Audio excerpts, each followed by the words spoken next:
이제 넌 더 이상 쓸모없어. 나와 당장 이혼해줘.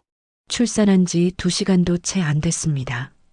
서유는 갓 태어난 딸을 가슴에 안고 있었어요. 작은 손가락이 엄마의 엄지를 꼭 쥐던 그 순간 병실 문이 쾅 소리를 내며 열렸습니다. 시어머니가 비웃는 얼굴로 들어섰고 그 뒤로 명품 핸드백을 든 젊은 여자가 따라왔습니다. 남편의 손은 그 여자의 허리 위에 올려져 있었어요. 서윤이 아기를 빼앗기지 않으려 세게 껴안으려는 순간 시어머니가 머리채를 잡아당겼습니다. 남편이 어깨를 밀었어요. 균형을 잃은 틈에 아기가 낚아채졌습니다. 낯선 여자가 마치 자기 아이인 양 서윤의 아기를 안고 달콤하게 웃었습니다. 서윤은 바닥에 주저앉아 울부짖었지만 아무도 돌아보지 않았습니다.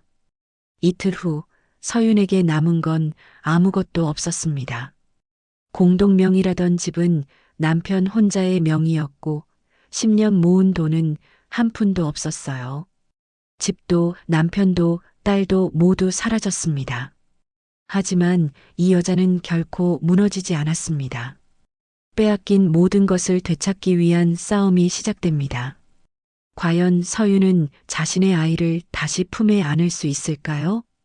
사연 시작 전 좋아요와 구독 버튼을 누르시면 여러분께 큰 행운이 찾아갈 거예요. 그럼 사연 시작합니다. 서윤은 오늘도 여행사 창구에 앉아 있었습니다. 컴퓨터 화면에는 예약 확인 창이 여러 개 떠 있었고 전화벨이 쉴 새 없이 울렸습니다. 손님들은 제주도 패키지를 물었고 유럽 배낭여행 일정을 상담했습니다. 서윤은 미소를 지으며 안내 책자를 펼쳤습니다. 손님이 떠난 뒤에도 그 미소는 쉽게 사라지지 않았습니다. 습관이 되어버린 표정이었죠. 점심시간이 되자 동료들이 하나둘 자리를 떴습니다. 김 대리는 가족단체 채팅방을 보며 웃었고 박 과장은 남편에게 전화를 걸어 저녁 메뉴를 상의했습니다. 서윤은 책상 서랍에서 편의점 도시락을 꺼냈습니다. 늘 먹던 3,900원짜리 김치볶음밥이었습니다. 전자레인지에 데우는 2분 30초 동안 그녀는 창밖을 바라보았습니다. 햇살이 밝았지만 마음속은 텅 빈 것 같았습니다. 서윤 씨, 추석 연휴 때 어디 가요? 김 대리가 물었습니다. 서윤은 잠시 멈칫했습니다.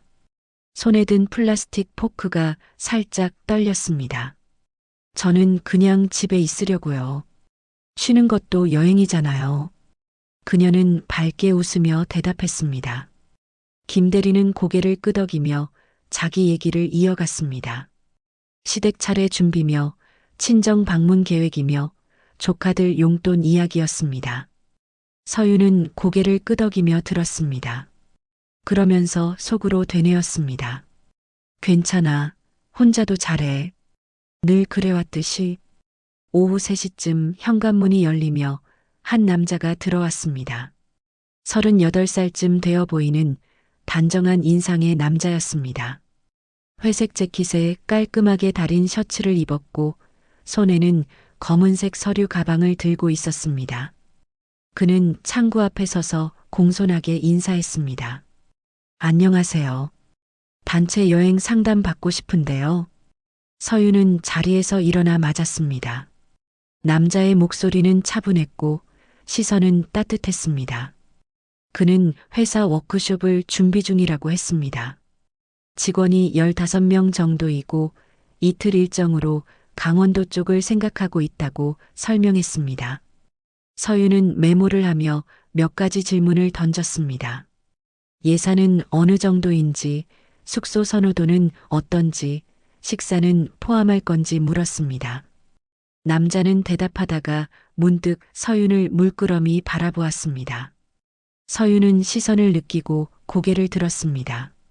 그의 눈빛에는 묘한 온기가 있었습니다. 혹시 혼자 사세요? 갑작스러운 질문이었습니다. 서윤은 당황해서 펜을 떨어뜨릴 뻔했습니다. 남자는 손을 저으며 웃었습니다. 아, 죄송해요. 실례가 되었다면 사과드릴게요.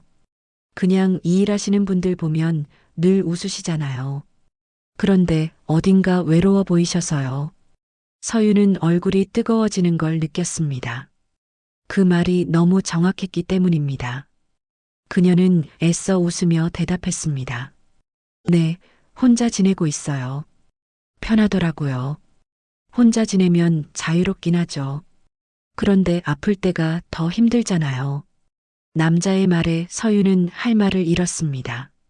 작년 겨울 독감에 걸려 사흘 동안 끙끙 앓았던 기억이 떠올랐습니다. 해열제를 먹고 이불을 뒤집어 쓴 채 천장만 바라보던 그날들. 옆에 물 한 잔 떠다 줄 사람이 없었던 그 시간들. 서유는 입술을 깨물었습니다. 남자는 서류 가방에서 명함을 꺼냈습니다. 박준호, 건축 설계 및 시공, 대표.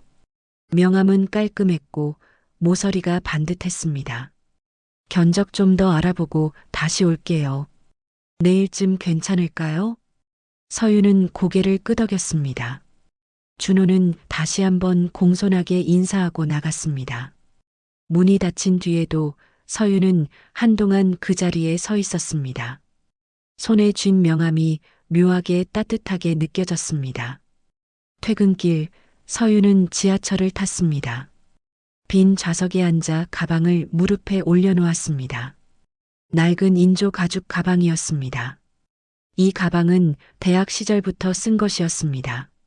모서리가 해지고 손잡이가 닳았지만 서유는 버리지 못했습니다. 새 가방을 살 돈이 없어서가 아니라 이 가방과 함께한 시간들이 아까워서였습니다. 서유는 보육원에서 자랐습니다. 18살이 되던 해 그녀는 작은 배낭 하나를 메고 보육원을 나왔습니다. 의지할 사람은 아무도 없었습니다. 대학은 장학금으로 다녔고 생활비는 아르바이트로 벌었습니다. 편의점 야간 알바, 전단지 돌리기, 행사장 도우미. 할 수 있는 건 다 했습니다. 졸업 후 지금의 여행사에 취직했을 때 서유는 정말 기뻤습니다. 정규직이라는 단어가 주는 안정감이 그렇게 클 줄 몰랐습니다. 하지만 명절이 오면 사무실은 텅 비었습니다. 모두 고향으로 가족에게로 돌아갔습니다. 서윤만 혼자 남아 당직을 섰습니다. 추석이든 설이든 그녀에게는 돌아갈 곳이 없었습니다. 전화 한 통 오지 않는 명절 아침, 그녀는 편의점 삼각김밥으로 아침을 때웠습니다. 괜찮다고, 혼자가 편하다고 스스로를 달랬습니다. 집에 도착한 서유는 현관 신발장 위에 놓인 비상약 봉지를 보았습니다. 투명한 지퍼백 안에는 소화제, 진통제, 파스, 밴드가 들어 있었습니다. 서유는 늘 이런 것들을 준비해 두었습니다. 아플 때 병원 갈 사람도 약 사다 줄 사람도 없으니까요. 모든 것을 혼자 해결해야 했습니다.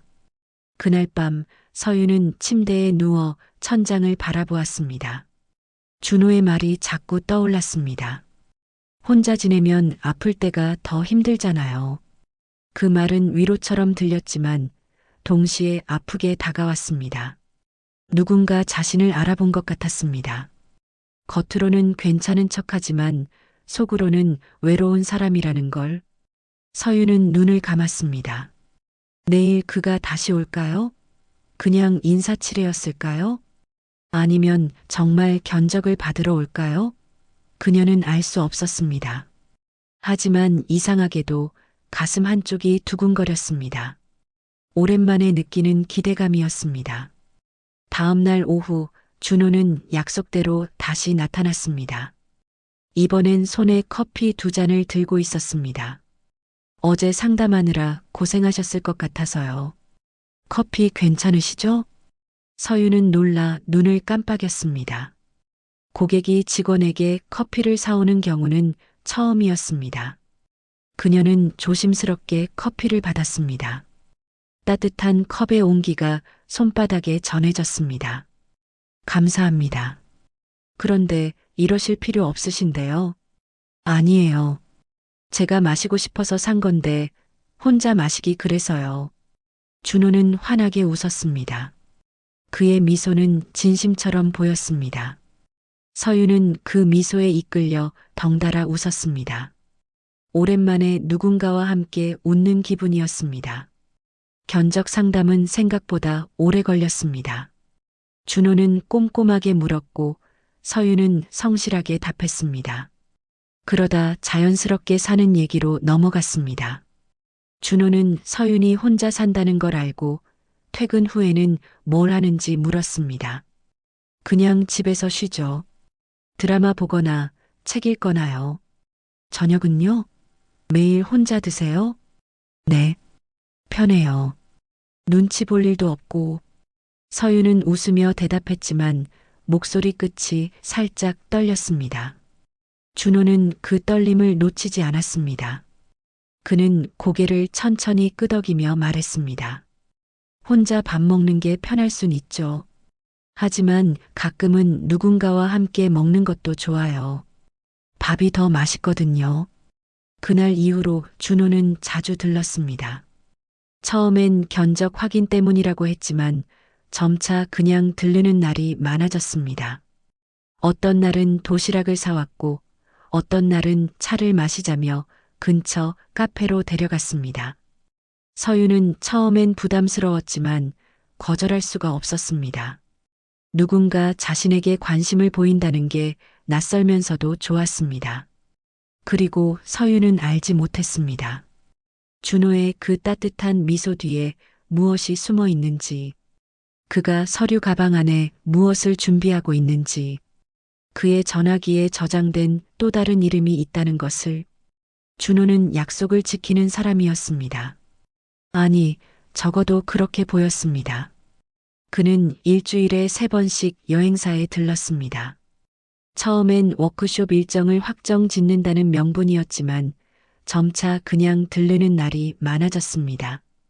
어떤 날은 따뜻한 아메리카노를, 어떤 날은 샌드위치를 들고 왔습니다. 점심 거르시면 안 되죠. 이거라도 드세요. 준호가 건넨 샌드위치는 서윤이 좋아하는 에그 샌드위치였습니다. 서윤은 놀라서 물었습니다. 제가 이거 좋아하는 거 어떻게 아셨어요? 지난번에 말씀하셨잖아요. 편의점에서 자주 사 먹는다고. 서윤은 기억이 나지 않았습니다. 자신이 그런 말을 했던가요? 하지만 준호는 확신에 찬 표정으로 웃고 있었습니다. 서윤은 가슴이 뭉클했습니다. 누군가 자신의 말을 이렇게 기억해 준 적이 없었습니다. 그녀는 샌드위치를 한 입 베어 물었습니다. 삼킬 때 목이 메는 것 같았습니다. 퇴근 시간이 되면 준호는 어김없이 나타났습니다. 처음엔 우연을 가장했습니다. 이 근처에 볼 일이 있었다고, 지나가다 들렀다고 말했습니다. 하지만 횟수가 잦아지자 준호는 더 이상 핑계를 대지 않았습니다. 집까지 태워다 드릴까요? 어차피 제 차 있는데. 서윤은 손을 저으며 사양했습니다. 부담스러웠습니다. 하지만 준호는 고집스럽게 웃으며 말했습니다. 혼자 지하철 타고 가시는 게 더 불편하실 텐데요. 그냥 편하게 생각하세요. 결국 서윤은 준호의 차에 올랐습니다. 깨끗한 회색 세단이었습니다. 차 안에는 은은한 방향제 냄새가 났고 조수석 앞에는 물티슈와 작은 쓰레기통이 정갈하게 놓여 있었습니다. 준호는 세심한 사람처럼 보였습니다. 차 안에서 준호는 서윤에게 여러 가지를 물었습니다. 가족은 어디 계시는지, 고향은 어디인지, 주말엔 뭘 하는지. 서윤은 처음엔 대답을 피했습니다. 하지만 준호의 시선이 너무 따뜻해서 결국 조금씩 말문을 열었습니다. 사실 저는 보육원에서 자랐어요. 가족이 없어요. 서윤의 목소리는 작았습니다. 이 말을 할 때마다 상대방의 표정이 달라지곤 했습니다.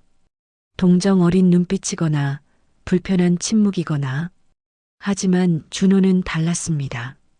그는 고개를 끄덕이며 차분하게 말했습니다. 힘드셨겠어요.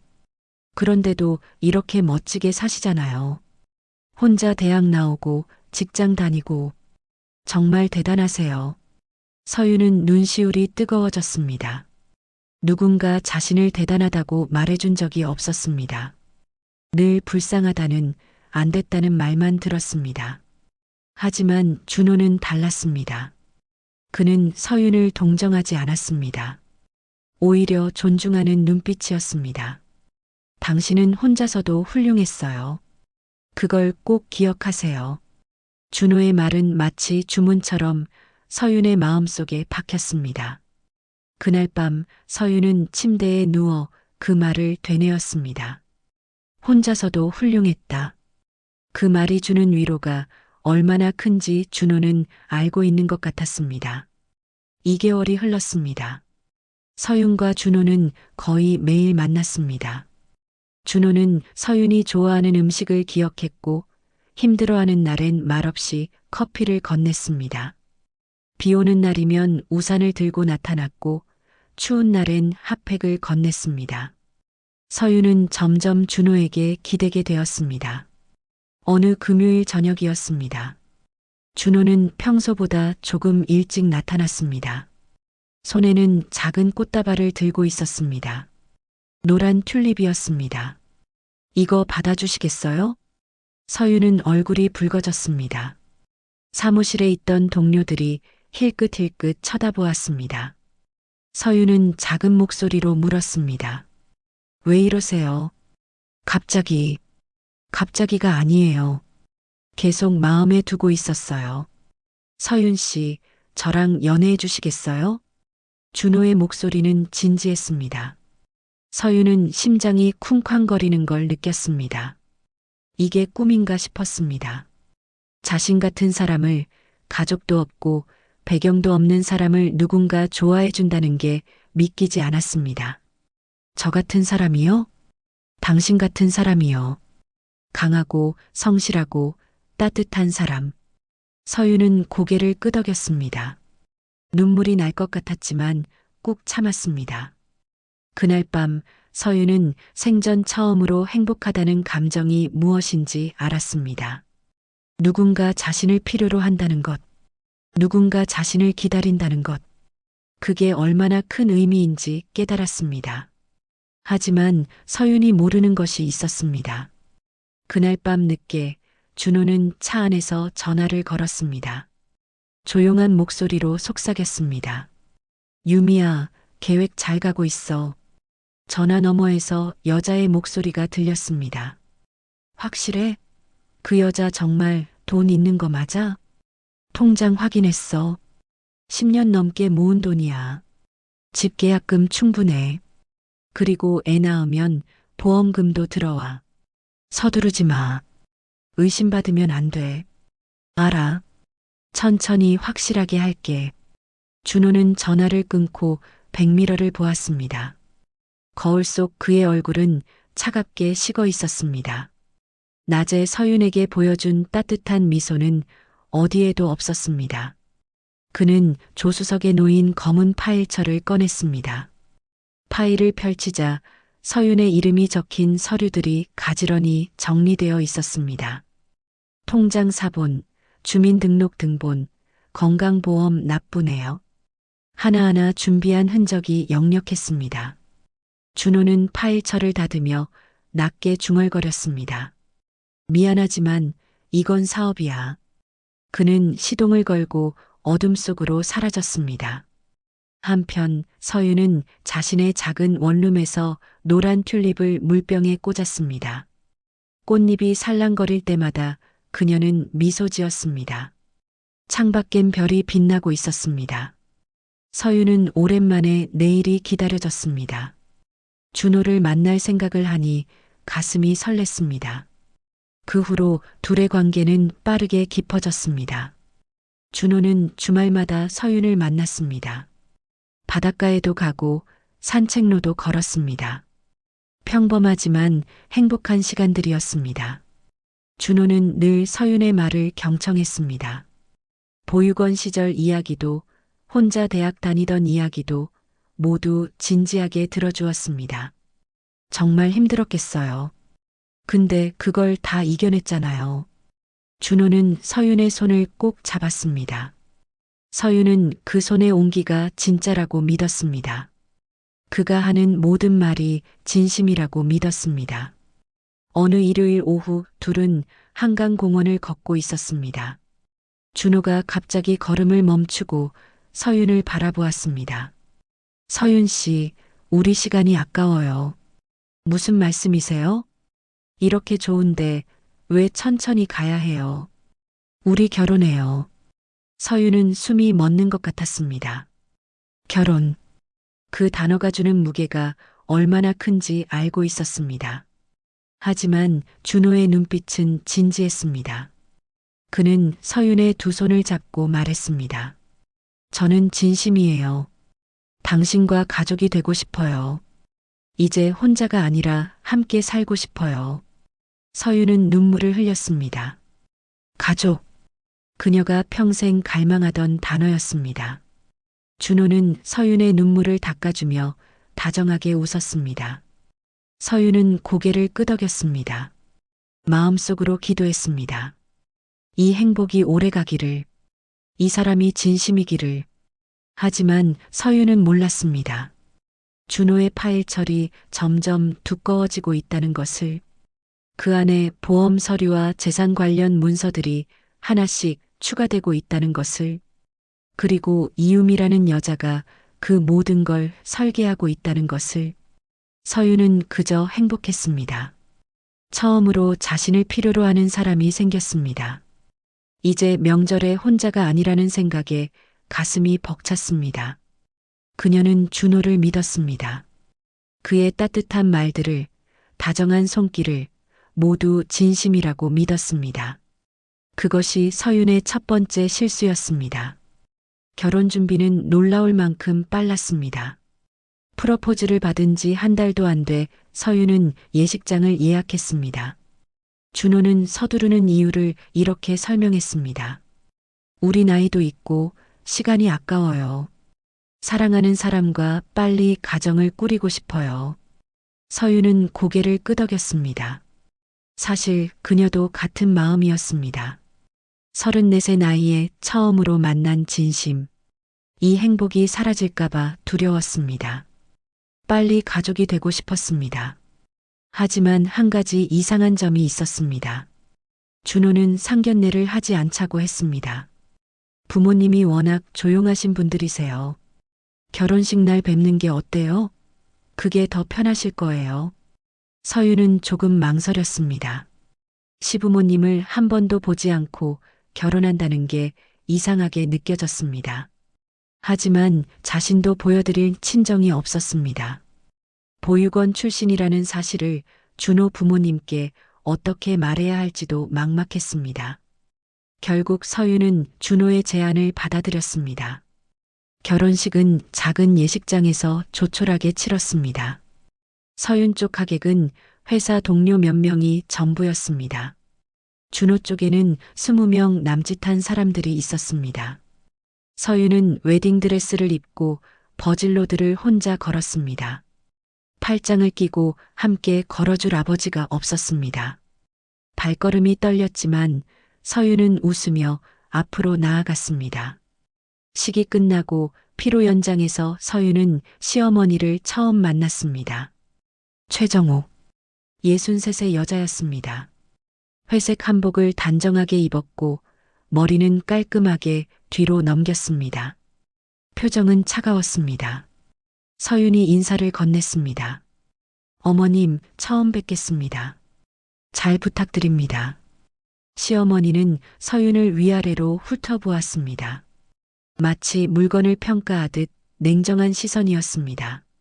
한참 후에야 입을 열었습니다. 우리 집안은 내가 정한다. 내가 무슨 생각을 하든 여기선 내 말을 따라야 해. 목소리는 낮고 단호했습니다. 서윤은 등골이 서늘해지는 걸 느꼈습니다. 이건 환영이 아니었습니다. 경고였습니다. 서윤은 억지로 미소를 지으며 대답했습니다. 네, 어머님. 잘 배우겠습니다. 시어머니는 더 이상 말하지 않고 돌아섰습니다. 서윤은 그 뒷모습을 바라보며 가슴이 답답해졌습니다. 준호는 어머니가 원래 말수가 적다고 익숙해지면 괜찮을 거라고 달랬습니다. 하지만 서유는 알 수 있었습니다. 저 차가운 눈빛은 익숙함의 문제가 아니었습니다. 신혼집은 준호가 알아봤습니다. 역 근처의 작은 투룸이었습니다. 보증금은 5천만 원, 월세는 60만 원이었습니다. 준호는 계약서를 펼치며 말했습니다. 여보, 계약금 좀 도와줄 수 있어요? 제가 사업 자금 때문에 지금 손이 좀 안 닿아서요. 서유는 잠시 머뭇거렸습니다. 통장에 있는 돈은 10년 넘게 모은 전부였습니다. 3천만 원 정도 되었습니다. 혼자 살며 한 푼, 두 푼 모은 돈이었습니다. 하지만 이제 둘이 사는 집이었습니다. 부부가 되었으니 돈도 함께 쓰는 게 맞다고 생각했습니다. 얼마나 필요하세요? 2천만 원만 있으면 돼요. 제가 곧 정리되면 바로 돌려줄게요. 서유는 은행에 가서 돈을 인출했습니다. 통장 잔액이 줄어드는 걸 보니 마음 한쪽이 불안했습니다. 하지만 준호를 믿기로 했습니다. 그는 언제나 약속을 지키는 사람이었습니다. 집으로 돌아온 준호는 서윤의 손을 꼭 잡았습니다. 고마워요. 당신 덕분에 우리 집이 생겼어요. 부부는 이렇게 서로 돕고 사는 거예요. 돈을 합쳐야 믿음이 생기거든요. 서윤은 고개를 끄덕였습니다. 준호의 말이 맞는 것 같았습니다. 부부는 하나니까요. 며칠 후 준호는 한 여자를 데려왔습니다. 이유미, 32의 보험 설계사였습니다. 밝은 미소에 또렷한 말투, 깔끔한 정장 차림이었습니다. 그녀는 명함을 건네며 말했습니다. 안녕하세요. 저는 박준호 씨 대학 동기예요. 이번에 결혼하셨다고 해서 축하 인사드리러 왔어요. 서유는 정중하게 인사했습니다. 유미는 소파에 앉으며 자연스럽게 말을 이어갔습니다. 혹시 부부보험은 준비하셨어요? 요즘은 신혼부부들이 꼭 드시거든요. 서유는 보험에 대해 잘 몰랐습니다. 준호가 거들었습니다. 우리도 하나 들어둘까? 나중에 필요할 것 같은데. 유미는 가방에서 책자를 꺼냈습니다. 표지에는 행복한 가족 사진이 인쇄되어 있었습니다. 그녀는 형광펜으로 중요한 부분을 표시하며 설명했습니다. 이건 일반 생명보험이에요. 만약 사고나 질병으로 문제가 생기면 보험금이 나와요. 부부가 서로를 수익자로 지정하는 거예요. 사랑의 약속이죠. 서유는 책자를 넘겼습니다. 내용이 복잡했지만 유미의 설명은 쉬웠습니다. 그녀는 친절하게 하나하나 알려주었습니다. 준호도 옆에서 고개를 끄덕였습니다. 좋은 것 같은데요? 우리 둘 다 가입하는 게 어때요? 서유는 망설였습니다. 보험료가 만만치 않았습니다. 하지만 만약 정말 무슨 일이 생긴다면 준비해두는 게 나을 것 같았습니다. 결국 서유는 서류에 서명했습니다. 도장을 찍는 순간 유미와 준호가 짧게 눈을 마주쳤습니다. 서유는 그걸 알아차리지 못했습니다. 유미가 돌아간 후 서유는 부엌에서 설거지를 했습니다. 준호는 거실에서 전화를 받았습니다. 목소리가 낮았습니다. 서유는 물소리 때문에 잘 들리지 않았지만 희미하게 여자 목소리가 들리는 것 같았습니다. 서유는 수세미를 쥔 손을 멈췄습니다. 가슴이 철렁했습니다. 여보, 누구랑 통화했어요? 서윤이 물었습니다. 준호는 태연하게 대답했습니다. 아, 거래처 사람이었어요. 견적 때문에. 그런데 여자 목소리 같던데요. 거래처 직원이 여자예요. 별거 아니에요. 준호는 웃으며 서윤의 어깨를 두드렸습니다. 서윤은 더 이상 묻지 않았습니다. 의심하는 게 미안했습니다. 준호는 자신을 사랑하는 사람이었습니다. 그걸 믿어야 했습니다. 밤이 되었습니다. 서윤은 침대에 누워 천장을 바라보았습니다. 결혼한 지 일주일밖에 안 됐는데 벌써 많은 일이 있었습니다. 차가운 시어머니, 줄어든 통장 잔액, 보험 가입, 그리고 밤마다 들리는 짧은 전화 통화. 서유는 불안했지만 스스로를 다독였습니다. 결혼 초기엔 다 이런 거라고. 시간이 지나면 익숙해질 거라고. 준호는 옆에서 편안하게 잠들어 있었습니다. 규칙적인 숨소리가 들렸습니다. 서유는 그의 얼굴을 가만히 바라보았습니다. 잠든 얼굴은 평온해 보였습니다. 낮에 보던 따뜻한 미소는 없었지만 그래도 편안해 보였습니다. 서유는 눈을 감았습니다. 내일은 더 좋아질 거라고 믿었습니다. 곧 안정되면 더 좋은 집으로 이사 갈 거라고 준호가 말했습니다. 그때까지만 참으면 된다고 생각했습니다. 하지만 서유는 몰랐습니다. 유미가 가져간 서류 사본이 어디로 가는지, 준호의 검은 파일철이 점점 두꺼워지고 있다는 것을, 그리고 시어머니의 차가운 시선 뒤에 무엇이 숨어 있는지. 서유는 그저 잠들었습니다. 내일을 기다리며 행복을 믿으며. 그것이 서윤의 두 번째 실수였습니다. 결혼한 지 석 개월이 지났습니다. 서윤은 요즘 몸이 이상했습니다. 아침마다 속이 메스꺼웠고 냄새에 민감해졌습니다. 생리도 한 달째 없었습니다. 혹시나 싶어 약국에서 임신 테스트기를 샀습니다. 화장실에서 결과를 확인하는 서윤의 손이 떨렸습니다. 2줄. 임신이었습니다. 서윤은 그 자리에 주저앉았습니다. 기쁨과 두려움이 동시에 밀려왔습니다. 아기, 자신의 아기. 이제 정말 가족이 생기는 것이었습니다. 여보, 나 임신했어요. 서윤이 말했을 때 남편은 잠시 멈칫했습니다. 그러다 환하게 웃으며 서윤을 안아주었습니다. 정말요? 우리 아기가 생긴 거예요? 남편의 목소리는 기쁨으로 떨렸습니다. 서윤은 남편의 품에 안겨 눈물을 흘렸습니다. 이 순간이 얼마나 소중한지 알았습니다. 보육원에서 자란 자신이 이제 누군가의 엄마가 되는 것이었습니다. 우리 아기 잘 키워요. 제가 못 받은 사랑, 이 아이한테는 다 줄 거예요. 남편은 서윤의 등을 토닥였습니다. 하지만 그의 눈빛은 서윤이 보지 못하는 곳에서 차갑게 식어갔습니다. 그날 밤 남편은 늦게까지 전화 통화를 했습니다. 베란다 문을 닫고 나가서 말했습니다. 서윤은 침대에 누워 그 모습을 바라보았습니다. 유리창 너머로 남편의 입모양이 보였습니다. 목소리는 들리지 않았지만 표정이 진지했습니다. 서윤은 불안했습니다. 최근 들어 남편의 전화 통화가 잦았습니다. 밤늦게 베란다에서 혼자. 늘 여자 목소리가 희미하게 들렸습니다. 서윤이 묻으면 남편은 거래처라고, 협력사라고 말했습니다. 서윤은 더 이상 묻지 않았습니다. 의심하기 싫었습니다. 베란다에서 남편은 낮은 목소리로 말하고 있었습니다. 유미야, 이제 준비하자. 임신했어. 전화 너머 유미의 목소리가 들렸습니다. 드디어.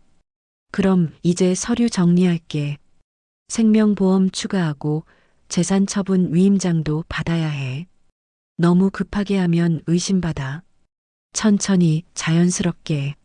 알아. 출산 전까지 다 준비할게. 아기만 나오면 끝이야. 남편은 전화를 끊고 안으로 들어왔습니다. 서윤은 눈을 감고 자는 척했습니다. 남편이 침대에 누웠습니다. 서윤은 등을 돌린 채 눈을 떴습니다. 어둠 속에서 눈물이 흘렀습니다. 왜 불안한지 알 수 없었습니다. 그저 가슴이 답답했습니다. 일주일 후 유미가 다시 집에 왔습니다. 이번에는 더 많은 서류를 들고 왔습니다. 그녀는 밝게 웃으며 말했습니다. 축하해요, 서윤 씨. 임신 소식 들었어요. 그래서 특별히 준비한 게 있어요. 유미는 테이블에 여러 서류를 펼쳤습니다. 생명보험 가입 신청서, 재산처분 위임장, 의료동의서. 서류들은 복잡했고 글씨는 작았습니다. 임신하시면 병원비가 많이 들어요. 출산 비용도 만만치 않고요. 그래서 보험을 좀 더 추가하는 게 좋아요. 그리고 만약 출산 중에 응급 상황이 생기면 빠르게 처리할 수 있게 서류를 미리 준비해 두는 거예요. 서유는 서류를 넘겼습니다. 내용이 어려웠습니다. 법률 용어들이 가득했습니다. 유미는 친절하게 설명했습니다. 이건 남편분을 수익자로 하는 생명보험이에요. 만약 서윤 씨에게 무슨 일이 생기면 가족이 보호받는 거죠. 그리고 이건 재산처분 위임장이에요. 출산 후에 바쁘실 테니까 남편분이 대신 은행 업무나 부동산 업무를 처리할 수 있게 하는 거예요. 남편이 옆에서 거들었습니다. 여보, 그냥 미리 정리해 두는 게 편해요. 아기 태어나면 우리 정신없을 거예요. 서유는 망설였습니다. 뭔가 찜찜했습니다. 하지만 남편과 유미가 함께 권하니 거절하기 어려웠습니다. 두 사람 다 자신을 위해 준비해 준 것 같았습니다. 정말 필요한 거예요? 네, 요즘은 신혼부부들이 다 하세요. 특히 임신하시면 더 중요하고요. 유미는 펜을 건넸습니다. 서유는 펜을 받아들었습니다. 손끝이 차가웠습니다. 남편이 서윤의 어깨를 다독였습니다. 우리 가족을 위한 거예요. 걱정 마요. 서윤은 서류에 이름을 적었습니다. 그리고 도장을 찍었습니다. 한 장, 두 장, 세 장. 도장이 찍힐 때마다 묘한 기분이 들었습니다. 마치 무언가를 넘겨주는 것 같았습니다. 유미는 서류를 챙기며 만족스럽게 웃었습니다. 그녀와 남편이 짧게 눈을 마주쳤습니다. 아주 짧은 순간이었지만 서유는 그걸 봤습니다. 둘 사이에 흐르는 묘한 기류를. 하지만 서유는 고개를 저었습니다. 아니야, 내가 예민한 거야. 임신해서 그런 거야. 유미가 돌아간 후 서유는 화장실에 갔습니다. 메스꺼움이 밀려왔습니다. 변기에 엎드려 구역질을 했습니다. 입덧이 심했습니다. 남편이 문 밖에서 물었습니다. 괜찮아요? 네, 괜찮아요. 입덧이에요. 서유는 일어나 세면대에서 물로 입을 헹궜습니다. 거울 속 자신의 얼굴이 창백했습니다. 눈 밑에 그늘이 졌습니다. 그날 밤부터 서유는 자주 악몽을 꿨습니다. 꿈속에서 서류들이 날아다녔습니다. 도장이 찍힌 종이들이 바람에 흩날렸습니다. 서유는 그걸 잡으려 했지만 손에 잡히지 않았습니다. 남편과 유미가 멀리서 웃고 있었습니다. 차갑고 날카로운 웃음이었습니다. 서유는 식은땀을 흘리며 깼습니다. 옆에서 남편이 자고 있었습니다. 규칙적인 숨소리. 서유는 남편의 얼굴을 바라보았습니다. 이 사람을 믿어도 될까요? 정말 나를 사랑하는 걸까요? 임신 넉 개월째 배가 불러오기 시작했습니다. 서유는 직장에 출산 휴가를 신청했습니다. 몸이 무거워져 일하기 힘들었습니다. 남편은 더 자주 집에 늦게 들어왔습니다. 사업이 바쁘다고 했습니다. 서유는 혼자 집에 있는 시간이 많았습니다. 어느 날 밤 서유는 남편의 가방에서 떨어진 종이를 주었습니다. 메모지였습니다. 거기엔 유미의 이름과 전화번호, 그리고 몇 가지 항목이 적혀 있었습니다. 생명보험 5천만 원, 위임장 처리 완료, 출산 예정일 체크. 서유는 손이 떨렸습니다. 여보, 이게 뭐예요? 서윤이 물었습니다. 남편은 당황한 표정으로 메모지를 낚아챘습니다. 아, 그냥 업무 정리한 거예요. 유미가 보험 관련해서 확인할 게 있다고. 왜 제 보험을 유미 씨가 확인해요? 설계사니까 당연하잖아요. 계약 관리하는 거예요. 남편의 목소리가 약간 날카로워졌습니다. 서유는 더 이상 묻지 못했습니다. 남편은 가방을 들고 베란다로 나갔습니다. 또 전화를 걸었습니다. 서윤은 소파에 앉았습니다. 뱃속에서 아기가 움직였습니다. 작은 발길질이 느껴졌습니다. 서윤은 배를 쓰다듬었습니다. 눈물이 났습니다. 아가야, 엄마가 지켜줄게. 무슨 일이 있어도. 하지만 서윤은 몰랐습니다. 이미 모든 게 준비되었다는 것을. 생명보험의 수익자는 남편이었고 재산처분 위임장에는 서윤의 도장이 찍혀 있었습니다. 남편과 유미는 완벽한 계획을 세웠습니다. 이제 남은 건 아기가 태어나는 것뿐이었습니다. 임신 7개월째 배가 많이 불렀습니다. 서윤은 걷기도 힘들었습니다. 시어머니가 가끔 집에 왔습니다. 아기를 위해서가 아니라 집안 상태를 확인하러 왔습니다. 냉장고를 열어보고 방을 둘러보고 서윤을 훑어봤습니다. 아들 밥은 제대로 챙겨주고 있어? 네, 어머님. 애 낳으면 내가 맡아 키울 거야. 너 같은 애가 뭘 알아? 시어머니의 말은 차갑고 단호했습니다. 서윤은 가슴이 철렁했습니다. 아기를 맡아 키운다니 무슨 말인가요? 하지만 반박할 수 없었습니다. 시어머니의 눈빛이 무서웠습니다. 출산 예정일이 한 달 앞으로 다가왔습니다. 서윤은 병원 가방을 준비했습니다. 산모 수첩, 신분증, 아기 옷, 작은 손싸개를 만지작거리며 서윤은 웃었습니다. 곧 만날 아기. 얼굴이 누구를 닮았을까요? 하지만 어둠 속에서 남편과 유미는 마지막 계획을 점검하고 있었습니다. 출산 후 바로 이혼 서류를 내밀 것. 아기는 친권 박탈. 재산은 위임장으로 모두 처리. 서윤에게 남는 건 아무것도 없을 것입니다. 서윤은 그걸 꿈에도 몰랐습니다. 그저 아기를 기다렸습니다. 행복을 믿었습니다. 그것이 서윤의 마지막 실수였습니다. 진통이 시작된 건 새벽 3시였습니다. 서윤은 배를 움켜쥐고 신음했습니다. 남편을 깨웠습니다. 남편은 차분하게 옷을 입고 차 키를 챙겼습니다. 병원으로 가는 내내 서윤은 진통에 몸을 떨었습니다. 남편은 운전에만 집중했습니다. 손 한 번 잡아주지 않았습니다. 분만실에 들어갔을 때 서윤은 정말 두려웠습니다. 혼자였습니다. 옆에서 손 잡아줄 사람도 괜찮다고 말해줄 사람도 없었습니다. 간호사들만 있었습니다. 서윤은 울면서 힘을 주었습니다. 12시간이 걸렸습니다. 아기가 나왔습니다. 울음소리가 들렸습니다. 작고 가늘지만 힘찬 울음이었습니다. 서윤은 눈물을 흘렸습니다. 간호사가 아기를 닦아 재빨리 데려갔습니다. 서윤은 아기를 제대로 보지 못했습니다. 얼굴도 손도 발도 보지 못했습니다. 제 아기 좀 보여주세요. 서윤이 떨리는 목소리로 말했습니다. 간호사는 잠시만 기다리라고 했습니다. 검사를 해야 한다고 했습니다. 서윤은 천장을 바라보며 기다렸습니다. 온몸이 땀으로 젖었습니다. 기운이 하나도 없었습니다. 병실로 옮겨졌습니다. 흰색 커튼, 흰색 침대, 흰색 벽. 모든 게 하였습니다.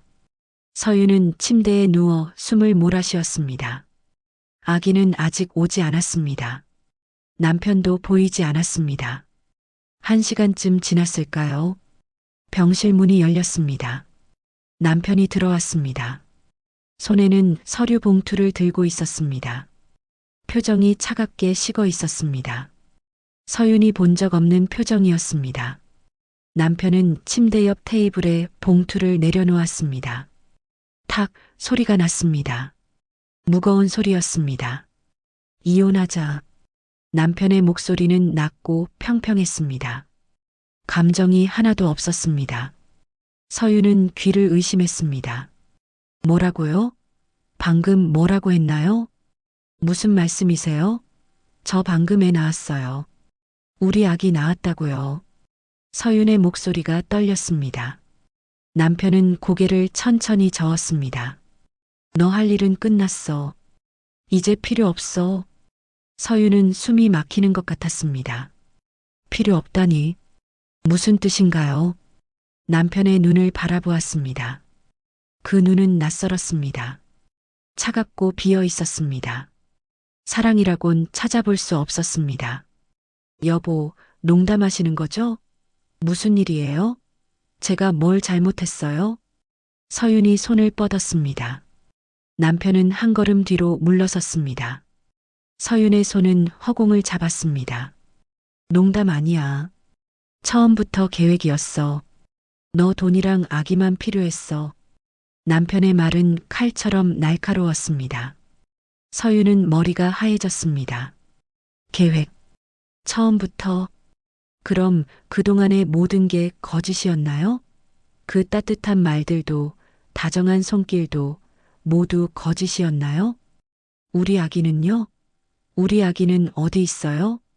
그 애는 우리 집 손주야. 뒤에서 낮고 차가운 목소리가 들렸습니다. 시어머니였습니다. 문을 열고 들어왔습니다. 얼굴에는 미소라곤 없었습니다. 눈빛은 얼음처럼 차가웠습니다. 어머님, 무슨 말씀이세요?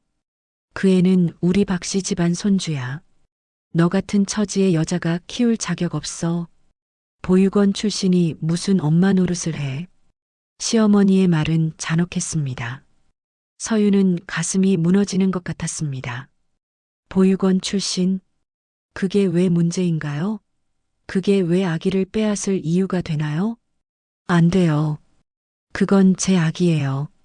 제가 10달 동안 뱃속에 품었어요. 제가 낳았다고요. 서윤이 소리쳤습니다. 목소리가 갈라졌습니다. 시어머니는 코웃음을 쳤습니다. 내가 낳았어도 소용없어. 법적으로 친권은 우리한테 있어. 너한테는 아무 권리도 없어. 그때 간호사가 문을 열고 들어왔습니다. 하얀 가운을 입고 포대기에 싼 아기를 안고 있었습니다. 서윤은 눈물을 흘리며 손을 뻗었습니다. 제 아기, 제발 제 아기 좀 안겨주세요. 간호사는 난처한 표정을 지었습니다. 시어머니가 앞으로 나섰습니다.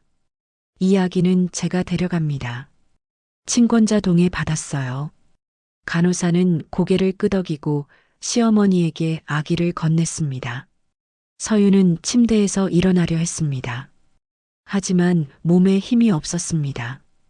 다리가 후들거렸습니다. 안 돼요. 아기 돌려줘요. 제발이요. 서윤의 절규가 병실에 울렸습니다. 하지만 아무도 듣지 않았습니다. 시어머니는 아기를 안고 문을 나섰습니다. 문이 닫혔습니다. 서늘한 소리였습니다. 탁!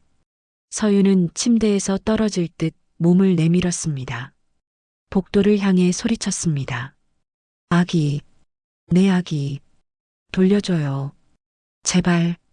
하지만 복도는 조용했습니다. 발소리만 점점 멀어졌습니다. 똑똑똑. 시어머니의 구두 소리였습니다. 그 소리가 사라지자 모든 게 조용해졌습니다. 남편은 테이블 위에 봉투를 가리켰습니다. 거기 이혼 서류 있어. 서명해. 그리고 재산 처분 위임장도 이미 내 도장 찍혀 있으니까 통장이랑 집은 다 정리됐어.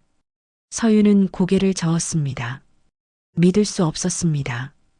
이게 꿈인가 싶었습니다. 악몽이길 바랐습니다. 왜요? 왜 이러세요? 저한테 왜 이러는 거예요? 이유 없어. 그냥 사업이야.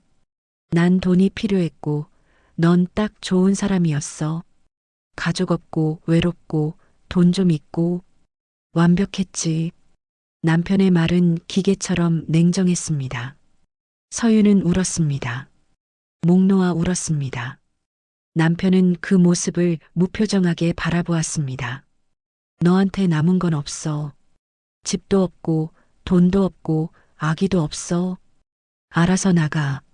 남편은 돌아서서 문을 열었습니다. 나가려다 멈추고 마지막으로 말했습니다. 유미한테 고마워해. 서류 완벽하게 만들어줬거든. 문이 닫혔습니다. 또 그 소리. 탁. 서유는 혼자 남았습니다. 흰색 병실에 차가운 침대 위에 혼자였습니다. 손에는 산모 팔찌만 남았습니다. 플라스틱 팔찌에는 서윤의 이름과 출산 일자가 적혀 있었습니다. 서윤은 침대 모서리를 움켜쥐었습니다. 손톱이 하얘질 만큼 세게 쥐었습니다. 눈물이 쏟아졌습니다. 가슴이 찢어지는 것 같았습니다.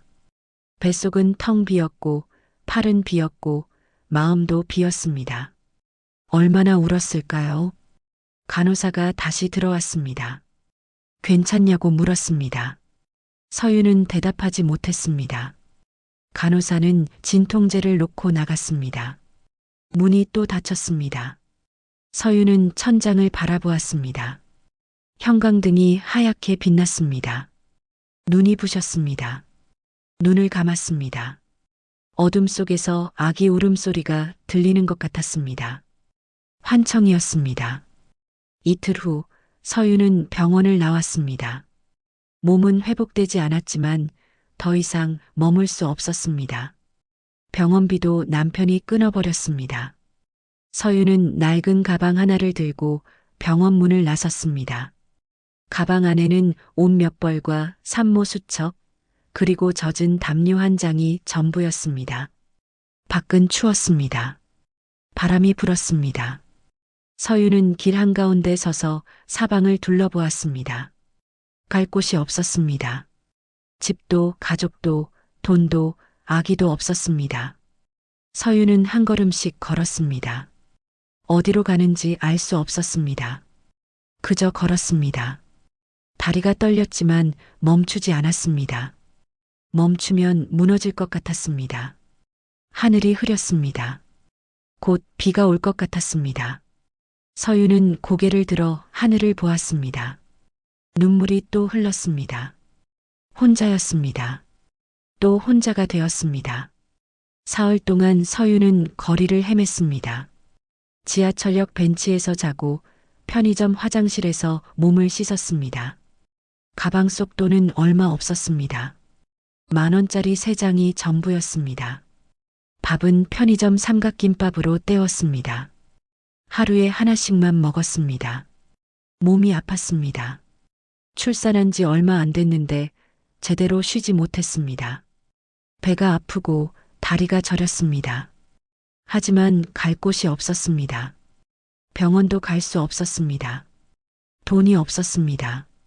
넷째 날 저녁 서윤은 공원 벤치에 앉아 있었습니다. 비가 부슬부슬 내렸습니다. 우산이 없어서 옷이 젖었습니다. 추웠습니다. 서윤은 가방을 껴안고 몸을 웅크렸습니다. 한 여자가 다가왔습니다. 50대 중반쯤 되어 보였습니다. 짧은 머리에 안경을 쓰고 방수 점퍼를 입었습니다. 손에는 우산을 들고 있었습니다. 여기서 뭐 하세요? 비 맞으면 아파요. 여자의 목소리는 퉁명스러웠습니다. 하지만 눈빛은 따뜻했습니다. 서윤은 고개를 들었습니다. 눈물이 또 났습니다. 요즘 눈물이 멈추지 않았습니다. 갈 곳이 없어요. 서윤의 목소리는 잠겨 있었습니다. 여자는 한숨을 쉬었습니다. 여성 쉼터 아세요? 거기 가면 잘 곳이랑 밥은 있어요. 따라오세요. 여자는 돌아서서 걸었습니다. 서윤은 잠시 망설이다 일어났습니다. 다른 선택지가 없었습니다. 쉼터는 주택가 골목 안쪽에 있었습니다. 2층짜리 건물이었습니다. 간판도 없었습니다. 여자가 비밀번호를 누르고 문을 열었습니다. 안은 따뜻했습니다. 서윤은 그 따뜻함에 다리가 풀릴 뻔했습니다. 저는 고혜정이에요. 여기 실장이에요. 일단 씻고 마른 옷 입어요. 그 다음에 얘기해요. 혜정의 말투는 짧고 단호했습니다. 하지만 눈빛은 부드러웠습니다. 서윤은 안내받은 방으로 갔습니다. 작은 방이었습니다. 2층 침대와 작은 옷장, 책상이 전부였습니다. 하지만 깨끗했습니다. 샤워실에서 뜨거운 물을 틀었습니다. 물이 몸에 닿자 서유는 울음을 터뜨렸습니다. 사흘 동안 참았던 울음이었습니다. 물소리에 섞여 흐느낌이 새어나왔습니다. 씻고 나와 혜정이 준 옷을 입었습니다. 편한 트레이닝복이었습니다. 사이즈가 조금 컸지만 따뜻했습니다. 식당으로 가니 밥상이 차려져 있었습니다. 된장찌개, 김치, 계란말이. 소박했지만 따뜻했습니다. 먹어요. 천천히. 혜정이 말했습니다. 서유는 숟가락을 들었습니다. 첫 숟가락을 뜨는데 눈물이 났습니다. 밥이 이렇게 따뜻한지 몰랐습니다. 서유는 울면서 밥을 먹었습니다. 밥을 다 먹고 혜정의 사무실로 갔습니다. 혜정은 차를 내주며 물었습니다. 무슨 일이에요? 서유는 모든 걸 말했습니다. 보육원 출신이라는 것, 준호를 만난 것, 결혼하고 임신한 것, 그리고 출산 직후 아기를 빼앗긴 것. 말하는 동안 계속 울었습니다. 혜정은 조용히 들었습니다. 그 사람들 나쁜 거예요. 당신 잘못 아니에요. 혜정의 말은 짧았지만 단단했습니다. 서유는 고개를 들었습니다. 제 아기 찾을 수 있을까요? 혼자서는 힘들어요. 하지만 도움받으면 가능해요. 여기 무료 법률 상담해주는 변호사님이 있어요. 다음 주 화요일에 오세요. 혜정은 달력을 펼쳐 날짜를 가리켰습니다. 서유는 그 날짜를 눈에 새겼습니다. 희망이 생겼습니다. 작지만 확실한 희망이었습니다. 그날 밤 서유는 2층 침대 아래에 누웠습니다. 위쪽 침대에는 다른 여자가 있었습니다. 29살의 김수아였습니다. 그녀도 남편에게서 도망쳐온 사람이었습니다. 처음엔 다들 그래요. 울고 무너지고. 근데 여기서 버티면 달라져요. 수아가 조용히 말했습니다. 목소리가 어둠 속에서 들렸습니다. 서유는 대답하지 않았습니다. 다만 수아의 말을 마음에 담았습니다. 화요일이 왔습니다. 서유는 아침 일찍 일어나 옷을 차려입었습니다. 쉼터에서 빌려준 단정한 바지와 셔츠였습니다. 거울을 봤습니다. 얼굴이 많이 야위었습니다. 눈 밑에 다크서클이 짙었습니다. 하지만 눈빛은 달라졌습니다. 며칠 전보다 단단해졌습니다. 오전 10시 쉼터 상담실에 변호사가 왔습니다. 정민서, 36살의 남자였습니다. 안경을 쓰고 회색 정장을 입었습니다. 가방에서 노트북과 서류철을 꺼냈습니다. 안녕하세요. 저는 공익변호사 정민석입니다. 편하게 말씀해 주세요. 민석의 목소리는 차분했습니다. 서유는 다시 한번 자신의 이야기를 했습니다. 이번엔 울지 않았습니다. 최대한 또박또박 말했습니다. 민석은 노트북에 기록하며 들었습니다. 이건 사랑이 아니라 범죄입니다. 민석이 말했습니다. 서유는 그 말에 가슴이 뛰었습니다. 범죄, 맞아요. 이건 범죄예요. 결혼 사기, 재산 편취, 친권 박탈, 여러 가지 죄명이 가능해요. 하지만 증거가 필요해요. 증거를 모아야 해요. 무슨 증거요? 병원 기록, 출산 증명서, 통장 거래 내역, 보험 서류, 위임장 사본. 가능하면 통화 녹음이나 문자 메시지도요. 하나하나 모아야 해요. 민석은 체크리스트를 작성했습니다. 항목이 많았습니다. 서유는 그 목록을 보며 한숨을 쉬었습니다. 이걸 다 모을 수 있을까요? 할 수 있어요. 천천히 하나씩. 제가 도와드릴게요. 민석의 말은 확신에 차 있었습니다. 서유는 고개를 끄덕였습니다. 손이 떨렸지만 주먹을 쥐었습니다. 상담이 끝나고 민석이 돌아갔습니다. 서윤은 체크리스트를 들고 식당으로 갔습니다. 수아가 설거지를 하고 있었습니다. 어땠어요? 할 수 있대요. 증거 모으면 된대요. 서윤의 목소리에 힘이 실렸습니다. 수아는 미소 지었습니다. 다행이에요. 포기하지 마세요. 수아는 서윤에게 따뜻한 차를 내주었습니다. 둘은 테이블에 마주 앉았습니다. 말없이 차를 마셨습니다. 창밖으로 햇살이 들었습니다. 서윤은 오랜만에 따뜻함을 느꼈습니다. 그날 저녁 혜정이 서윤을 불렀습니다. 내일부터 여기 일 도와줄래요? 청소하고 밥하고 그런 거요. 돈은 조금밖에 못 줘요. 하루 3만 원. 그래도 용돈은 되잖아요. 서윤은 고개를 끄덕였습니다. 일할 수 있다는 게 고마웠습니다. 가만히 있으면 미칠 것 같았습니다. 고맙습니다. 고마워할 거 없어요. 여기 있는 사람들 다 그래요. 서로 돕고 사는 거예요. 혜정은 벽에 붙은 안내문을 가리켰습니다. 거기엔 짧은 문장이 적혀 있었습니다. 버티면 길이 생긴다. 서윤은 그 문장을 소리내어 읽었습니다. 버티면 길이 생긴다. 그 말이 가슴에 새겨졌습니다. 혜정 실장님, 저 버틸 수 있을까요? 버틸 수 있어요. 이미 버티고 있잖아요. 혜정은 서윤의 어깨를 톡톡 두드렸습니다. 서윤은 눈물이 났지만 웃었습니다. 슬픔이 아니라 다짐의 눈물이었습니다. 그날 밤 서윤은 침대에 누워 천장을 바라보았습니다. 체크리스트가 머릿속에 떠올랐습니다. 병원 기록, 통장 내역, 보험 서류, 하나씩 모아야 했습니다. 쉽지 않을 것입니다. 하지만 포기할 수 없었습니다. 아기를 찾아야 했습니다. 내 아기를, 내가 낳은 아기를. 서윤은 눈을 감았습니다.